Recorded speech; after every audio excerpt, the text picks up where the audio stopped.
Trump slammed Canada with a 50% tariff, accused it of betrayal, and told the world he didn't need their energy, their steel, or their friendship.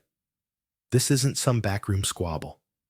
It's a $750 billion economic bond pushed to the edge by ego, by miscalculation, and by one quiet Canadian response that flipped the entire script. But 10 days later, he was on the phone begging for a deal. Why? Because Canada did the unthinkable. It stood up, hit back without a single shot, and rewired the entire global trade map in silence. Fertilizer, oil, electricity, everything America thought it could bully, suddenly weaponized. And what happened next, inside that White House meeting, no one saw coming. What happens when a G7 ally gets treated like a trade enemy overnight? On March 15, 2025, the White House invoked a 50% tariff on Canadian steel and aluminum, citing national security after Ontario Premier Doug Ford suggested cutting electricity exports during a regional interview. According to Bloomberg, over 15 U.S. states depend on Canadian hydroelectric power. Yet, the comment, likely rhetorical, triggered one of the fastest retaliatory escalations under Trump's second term. Caroline Leavitt, Trump's press secretary, framed Ford's remark as an egregious threat to American families despite no action taken. Experts, including Michael Froman, former U.S. Trade Representative, questioned the legal basis of using Section 232 to justify the tariffs, noting Canada supplies over 25% of U.S. aluminum imports at below-market rates. But the real volatility wasn't the tariff. It was that Trump launched a trade war without notifying Canada's federal government. What looked like a rebuke of a provincial premier quickly snowballed into a full-blown diplomatic rupture. And what came next turned one of America's oldest friendships into a test of economic firepower.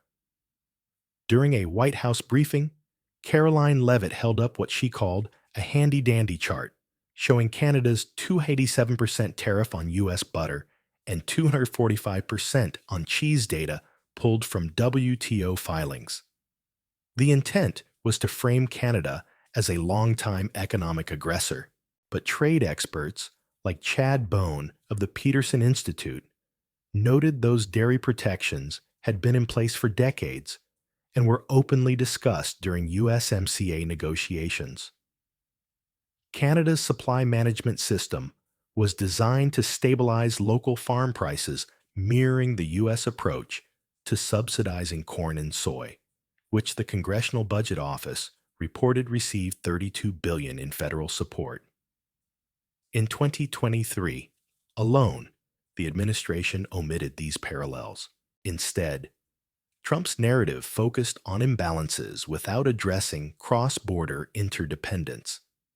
According to the U.S. Department of Commerce, over 70% of U.S. car manufacturers use Canadian aluminum in core production, meaning the tariffs would increase production costs by up to 14% within 3 quarters.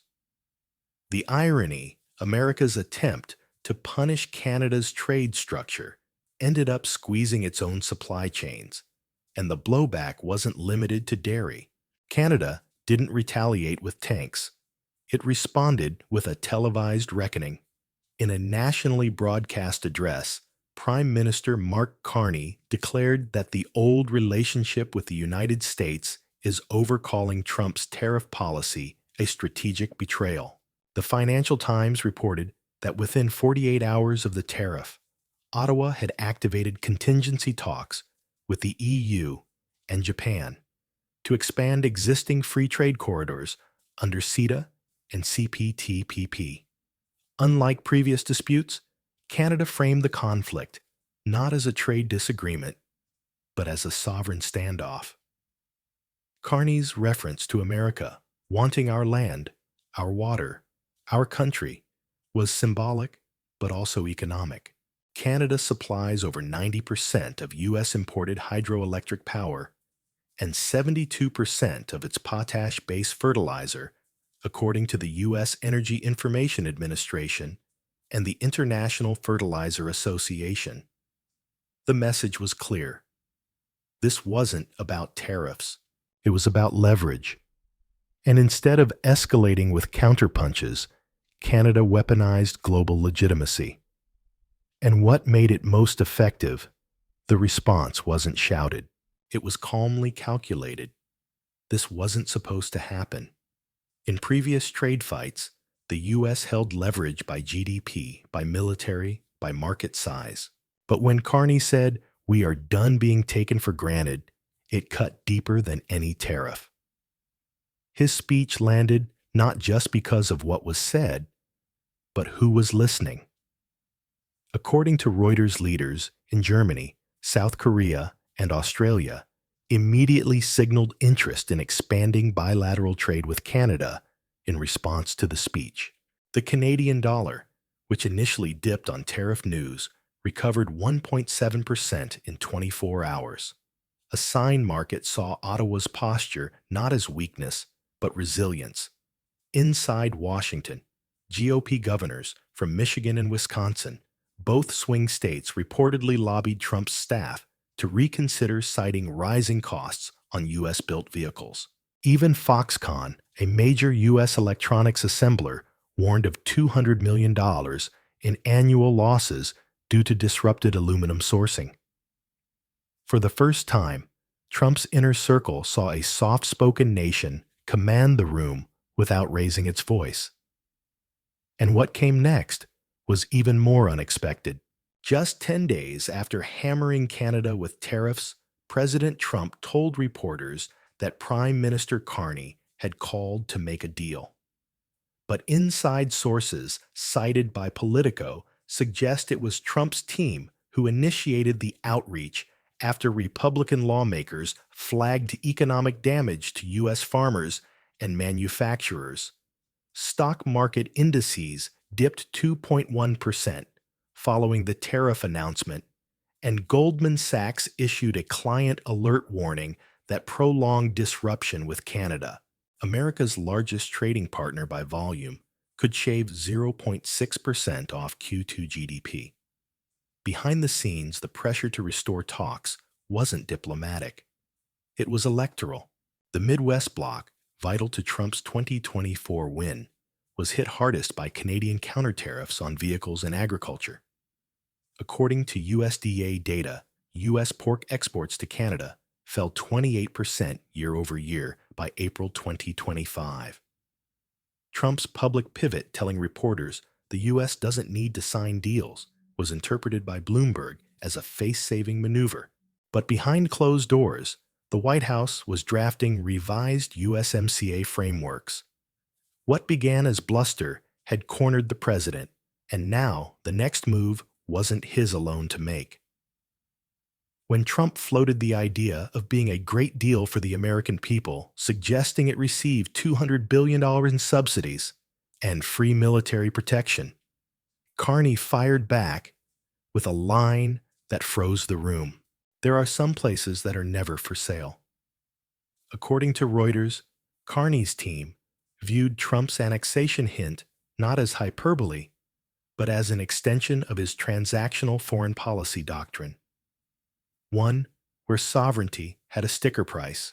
Canada's defense budget stood at 1.4% of GDP in 2024, while the U.S. covered 57% of NATO's total spending. But Carney's rebuttal framed this imbalance not as debt, but as a shared legacy of alliance. Trump's framing was instantly met with backlash from Canadian media and opposition leaders who accused the White House of treating Canada like a distressed asset, not a democratic partner. And just when it seemed like the spectacle might spiral, Carney pivoted, smiling, thanking Trump for the hospitality, and then, without breaking eye contact, restated the phrase, "We're not for sale, ever." It wasn't just a line. It was the end of a negotiation style Canada had stopped entertaining, as Trump publicly dismissed trade talks, calling them overrated. Ottawa quietly accelerated its diversification agenda.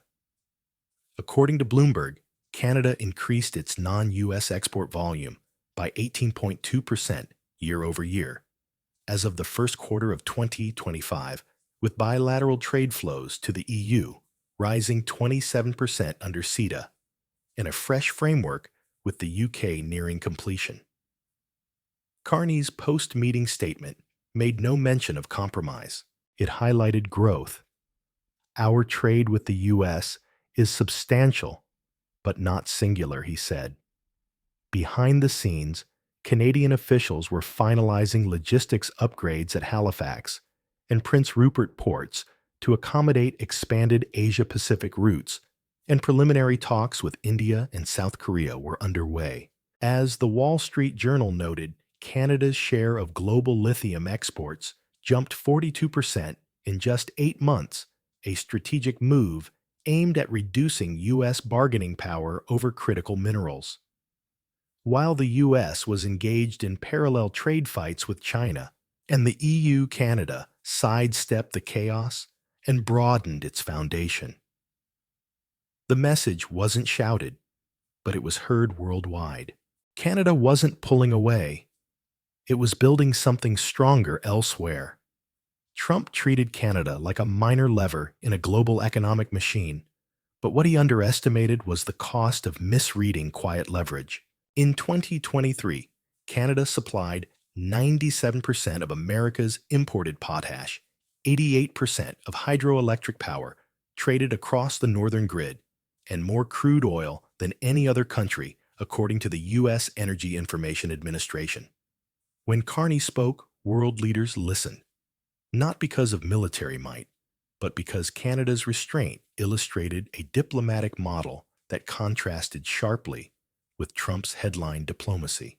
As reported by the Financial Times, nations like Germany, Australia, and Brazil began recalibrating their long-term trade expectations, with Washington citing the Canada standoff as proof of instability in U.S. economic alignment.